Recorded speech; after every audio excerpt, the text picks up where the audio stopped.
വേറെ കാര്യം പറയട്ടെ, ഇത് സീൻ കളി കളിക്കുന്നുണ്ട്. ഇത് ബ്ലോക്ക് ചെയ്യാൻ ചാൻസ്.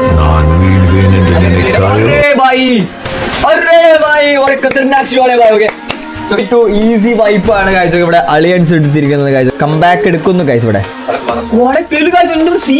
അതെങ്ങനോ ഇത്ര പെട്ടെന്ന് ഒരാളെ ഫിനിഷ് ചെയ്ത്. ഞാൻ സ്റ്റീവിന് നല്ല രീതിയിൽ ഗെയിം പ്ലാൻ അറിയാം.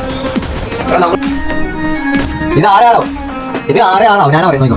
ഇത് ആരാ കൺഫേം ബാക്ക് ടു ബാക്ക് കില്ലറാ. എന്റെ സീൻ കളിയടമാര് നല്ല രീതിയിൽ ഗെയിം നോളജ് ഉണ്ട് അളിയൻസിന്. പ്രൊഡിക്ഷനൊക്കെ ഇവിടെ മാറി മറിയുന്നു. എല്ലാരും പറഞ്ഞു ബ്ലോക്ക് ചെയ്യുന്നുള്ളൂ. പക്ഷേ അളിയൻസ് ആരെ നാലെത്തിയിരിക്കുന്നു. അളിയൻസ് സ്നൈപ്പർ മെയിൻ ആണ്. ഇപ്പൊ എന്തായാലും ഒരു റൗണ്ട് മതി. ഇതൊക്കെ കൊണ്ട് ഒരു by what a kill from Aliyans.